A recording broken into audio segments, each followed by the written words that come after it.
হরে কৃষ্ণ। আহ, প্রভু বুঝতে মানে ক্লিয়ার হলো না? এই জন্য এই জগতের মানুষ বিভিন্ন যেটাকে তাড়াতাড়ি এই জগতের বাসনা কামনা চরিতার্থ করার জন্য সুযোগ সুবিধা পাবে, তার প্রতি তারা বেশি আকৃষ্ট। এই জন্য কিন্তু ভক্তের ক্ষেত্রে আলাদা। ভগবানের শুদ্ধ ভক্তের কখনো আনন্দের অভাব হয় না। তিনি সেবা ছাড়া কিছু কামনা করেন না। আর তার যদি কোনো কামনা থেকেও থাকে, তাহলে তা না চাইতেও ভগবান সেগুলি সুযোগ সুবিধা প্রদান করেন। হ্যাঁ, ঠিক আছে, থ্যাংক ইউ প্রভু। প্রভু, আর একটা প্রশ্ন ছিল। এই যারা আহ, হুম। অন্য যোগের পথে, জ্ঞান যোগ বা ধ্যান যোগের পথে ব্রহ্মভূত অবস্থায় পৌঁছে ব্রহ্মজ্যোতিতে বিচরণ করে, সেখান থেকে তারা কি, যদি তাদের ভুল উপলব্ধি করে, তাহলে পুনরায় ভক্তিযোগ করতে পারে তারা? হ্যাঁ, করতে পারে। তো হ্যাঁ। সেই জন্য এই ভক্তদের একটা গুণ হচ্ছে করুণা। তাদেরকে করুণা করতে হবে। এই জন্য এই যে তাদের যে ধারণা, মহাপ্রভু এই মায়াবাদী যে সন্ন্যাসীদের কৃপা করলেন, তাদেরকে বোঝালেন, কিন্তু তাদের মধ্যে কিভাবে প্রবেশ করতে হবে সেই কৌশলগুলো আমাদের শিখতে হবে। কারণ যার যার প্রতি শ্রদ্ধা আছে, সেই শ্রদ্ধাটাকে নষ্ট করে আমরা যেন তাদেরকে উৎসাহিত করলে তারা গ্রহণ করবে না। যে যেটার প্রতি শ্রদ্ধালু, সেখান থেকে কি করে আমরা তাকে উন্নত করতে পারি, প্রচারকের সেই যোগ্যতা বা কৌশল একটু জানা উচিত, শেখা উচিত। অবশ্যই করতে পারে, অসুবিধা নেই। যোগী যখন কৃষ্ণের সঙ্গে ভক্তিটাকে যোগ করবে, তখন সরাসরি সে ভগবানের কাছে লাভ করবে, তার গতি লাভ হবে। হরি বল প্রভু, থ্যাংক ঠিক ইউ আছে। প্রভু। হরে কৃষ্ণ। হরে কৃষ্ণ, প্রণাম প্রভু। যে মিতালি বেরা।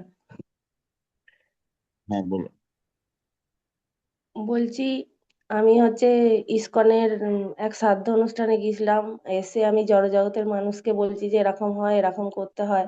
তখন জড়জগতের মানুষ বলল কি, উম মৃত্যুর পর কোথায় যাচ্ছি আমি কি দেখতে পাচ্ছি?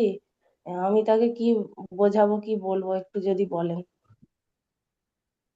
মৃত্যুর পরে কোথায় যাচ্ছি আমরা দেখতে পাচ্ছি না পাচ্ছি, সেটা আমার ব্যাপার। ওটা যেমন সংবিধানে একটা আইন আছে, আমি বিশ্বাস করতেও পারি, নাও করতে পারি, তাতে আমার যায় কি আসে? সরকারের কিছু যায় আসে? হুম। এই ভারতবর্ষে যে আমি বাস করছি, সংবিধানে একটা আইন আছে কি নেই? হ্যাঁ, আছে। তো সেই আইনের প্রতি যদি আমি বিশ্বাসী হই আর অবিশ্বাসী হই, তাতে সরকারের কিছু যায় আসে? না। না। তো এই জগতের মানুষ অনেক কিছু করে সরকারকে ঘুষ দিয়ে বুক ফুলে ঘুরে বেড়ায়, কিন্তু প্রকৃতির নিয়মে এটা সম্ভব নয়। তাই প্রকৃতি ভাগবতমের শাস্ত্রে রয়েছে, যেমন কর্ম করবে তার মৃত্যুর পরে সেই রকম গতি হবে। তো সেই অনুসারে পরবর্তীতে সুখ করলে স্বর্গ ভোগ করবে, পাপ করলে নরক যাতনা ভোগ করবে, তারপরে আবার এই জগতে মৃত্যুর সময় যেমন তার আহ বাসনা ছিল, সেই অনুসারে সে একটা শরীর পাবে। তো সেই জন্য শ্রাদ্ধ হচ্ছে একটা সংস্কার। সে শ্রদ্ধায় ভগবানকে, বৈদিক শ্রাদ্ধ তার মধ্যে একটি। শ্রাদ্ধ তিন প্রকারের, তার মধ্যে বৈদিক, বাকিগুলোতে তাদের আত্মার বিশেষ কল্যাণ হয় না। আর ভক্তরা কর্মকাণ্ডীয় বা বেদের যে ধর্ম, সেগুলো উপরে ভাগবত ধর্মকে গ্রহণ করেন। ভাগবত ধর্মে কোনো কিছু প্রয়োজন নেই, কিন্তু বৈদিক মতে কিছু করণীয় রয়েছে, সংস্কার, সেই সংস্কার অনুসারে শ্রাদ্ধটি একটি। আর সেই শ্রাদ্ধের মাধ্যমে সেই আত্মাকে ভগবানের নিবেদিত প্রসাদ অর্পণ করা হয় উচিত। তার ফলে কি হয়, সেই আত্মা যদি কোনো কারণবশত দুঃখ কষ্ট বা যাতনা পেয়ে থাকে, তখন সেটা থেকে মুক্ত হয়ে একটা আবার মনুষ্য শরীর এবং ভক্তি করার সুযোগ প্রাপ্ত হবে। পরবর্তীতে সেই সুযোগ দেওয়া হবে, সে যদি গ্রহণ করে, সেই ভক্তি করে পুনরায় আবার সে ভগবানের কাছে ফিরে যেতে পারবে। ঠিক আছে। ঠিক আছে। আর হরে কৃষ্ণ। প্রণাম প্রভু। এই যে শ্রাবন্তী প্রণাম মাতাজি বলেছে। প্রণাম প্রভু। হরে কৃষ্ণ। প্রণাম প্রভু। আমার একটি প্রশ্ন আছে, বলবো? কৃষ্ণপ্রভু প্রণাম। শোনা যাচ্ছে হ্যাঁ, প্রভু? শ্রাবন্তী আমি মাতাজি বিজয় বলবে। আমি আমি বিজয় নিকিতিতা দেবী বলছি। কি আপনি বলবো প্রভু? পরে বলুন। পরে বলবো। আচ্ছা, ঠিক আছে। হ্যাঁ, প্রভু, আগের দিনে যে পড়ালেন 4 নম্বর পাতায় যে বৈদিক যজ্ঞ করার অধিকার ব্রাহ্মণদেরই আছে, তাহলে আমরা যে হুম। দেখি যে আমাদের চারদিকে যে পূজাগুলো হয়, যে যজ্ঞ হয়, যে ব্রাহ্মণরা করছেন, ওরা তো 4টে নিয়ম পালন করেন না, তাহলে এই যজ্ঞটা কি সঠিক হচ্ছে বা এই যজ্ঞের ফল কি সম্পূর্ণরূপে পাওয়া যায়? এখানে তাদের একটা সুযোগ, পূর্বের ভালো কর্মের ফলে তারা একটা ব্রাহ্মণ পরিবারে এসেছে, একটা ভালো তাদের পূর্বের কর্ম ছিল। এই এখন যদি সেই ভালো কর্মের উপযোগ ব্যবহার না করে, সেই গুণ না থাকে, কারণ শাস্ত্রে বলা হয়েছে কলৌ শূদ্র সম্ভবা, এই জন্মসূত্রে সকলে শূদ্র, তার কর্মের মাধ্যমে গুণ অর্জন করে তাদের দ্বিজত্ব, এই সংস্কারের মাধ্যমে দ্বিজত্ব লাভ করতে হয়। তো যারা আহ, তাদের জীবন থেকে পাপ কর্ম মুক্ত হতে পারেনি, তাদের তো এই অধিকার হবে না। তাদের এই কর্মের ফলে পুনরায় তারা এই দেখা যাবে যে শূদ্র অধম কুলে তাদের পরবর্তীতে জীবন হবে। এটা হচ্ছে প্রারব্ধ কর্মের একটা দৃষ্টান্ত। আর এই প্রারব্ধ কি করে নষ্ট হবে? যেই এখন যখন সে এই ভগবত ভক্তি গ্রহণ করবে, তার জিহ্বায় হরিনাম হবে, সে তার কর্ম অনুসারে নিচু কুলে জন্ম হয়, কেন তার কর্ম পূর্বের অনেক খারাপ ছিল।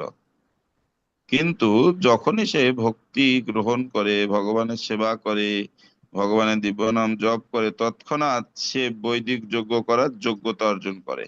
এটাই হচ্ছে পাপ, প্রারব্ধ ফলটা যে নষ্ট হচ্ছে তার একটা প্রমাণ।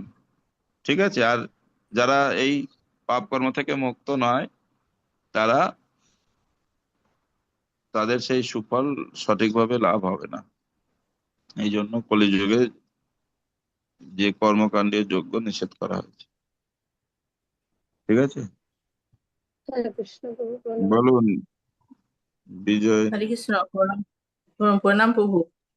যখন প্রচারে যাই, ওখানে ভক্তদের মধ্যে সব শেষে, ক্লাসের শেষে আমাকে প্রশ্ন করে, তুমি কি সরাসরি ভগবানকে দর্শন করেছো? তখন আমি হুম। এবার কি উত্তরে বলবো, একটু বলুন। তুমি যাতে এখন ভগবান আপনি ভগবান দর্শন করে। করেছেন কিনা আপনি বলবেন। আমি তো দর্শন করিনি, আপনি বলেন কি বলবো উত্তরে। দর্শন করেননি? না, অনুভব তাহলে ভালো করি, করে দর্শন ভক্তি করি, করুন। স্বপ্নে দর্শন করি, কিন্তু কিভাবে তাদের উত্তর দেবো? স্বপ্নে দর্শন করা আর সরাসরি দর্শন করা তো আর তফাৎ আছে। বলবেন বলবেন যে দেখুন, আমি ভগবানকে দর্শন করেছি নাকি না করেছি আপনি বললে বিশ্বাস করবেন? হ্যাঁ। আপনি তখন বলবেন আমাকে দেখান। তা এটা তো সম্ভব নয়। এখন আপনি নিজের মুখ নিজেই দেখতে পান না, চোখ দিয়ে সবকিছু দেখতে পাচ্ছেন, নিজের চোখ নিজে দেখতে পাচ্ছেন? হুম, হরে হরি কৃষ্ণ। বল। হরে কৃষ্ণ। প্রণাম প্রভু। শোনা যাচ্ছে? শোনা যাচ্ছে। তো উত্তর দেবেন তো? এখন ওকে হ্যাঁ। প্রশ্ন করবেন যে আপনি নিজের চোখ নিজেই দেখতে পারেন না, সেই নিজের হ্যাঁ। শরীর মুখ দেখতে হলে আপনাকে অন্য কারো অবলম্বন করতে হয়, সেটা হচ্ছে আয়না। হ্যাঁ। ঠিক অনুরূপ ভাবে আমাদের এই অপূর্ণ ইন্দ্রিয় দিয়ে আমরা কি করে পূর্ণ ভগবানকে দর্শন করতে সক্ষম হব? আমাদের দেওয়ালের ওপারে কি হচ্ছে আমরা দেখতে পাই না, নিজের হরে শরীর এত কৃষ্ণ। কাছে আছে, চোখ দিয়ে দেখছি, নিজের চোখকে দেখতে পাই না, তার দেখার জন্য আয়নার মাধ্যম দরকার হয়। আর এই অপূর্ণ ইন্দ্রিয় দিয়ে আপনি কি করে ভগবানকে দেখতে পাবেন? তাই আপনাকে সদ্গুরু চরণ আশ্রয় করতে হবে, এটা হচ্ছে মাধ্যম। গুরুদেব যখন কৃপা করবেন তখন সে কৃষ্ণকে দেখতে পাবেন। হরে কৃষ্ণ। প্রণাম প্রভু। দুধের মধ্যে ছানা উত্তর আছে, হুম, দুধের মধ্যে ছানা আছে কি নেই? আছে এখন আছে এক প্রভু। গ্লাস দুধ দিয়ে আমি যদি নাড়াচাড়া করি, কেউ যদি প্রশ্ন করে কি করছেন, আমি বলছি এর মধ্যে অনেক ছানা, এখন তো দেখতে পাচ্ছি না, তাহলে কি হবে উত্তর? একটা প্রসেসিং এটা আছে, তৈরি করতে হবে। হ্যাঁ, প্রসেসিং। প্রসেসিংটা আমাদের ফলো করতে হবে। তাই এই কৃষ্ণ ভক্তি শ্রবণ এই যে অঙ্গ, এগুলো হচ্ছে প্রসেসিং, শ্রী গুরুদেব হচ্ছে মাধ্যম। আমাদের এটা অবলম্বন করলে আমরা হরি বল। ভগবান কৃষ্ণকে দেখতে হরি পাবো। বল, হরি বল। খুব ভালো প্রশ্ন ঠিক আছে, উত্তর দেওয়া। হরে কৃষ্ণ, আজ এখানেই থাক। প্রণাম প্রভু। হরে কৃষ্ণ প্রভু। সবাই কালকে আবার যুক্ত হবেন। বাঞ্ছা কল্পতরুভ্যশ্চ হরে কৃষ্ণ কৃপা প্রভু। সিন্ধু পতিতানাং পাবনেভ্যো বৈষ্ণবেভ্যো নমো নমঃ। নন্দপতি বৈষ্ণবদের প্রতি জয় নিতাই গৌর সুতরাং মাননীয় সকলকে অসংখ্য ধন্যবাদ। হরে কৃষ্ণ।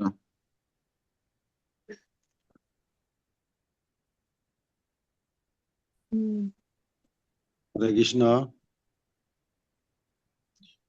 জুমে যে সমস্ত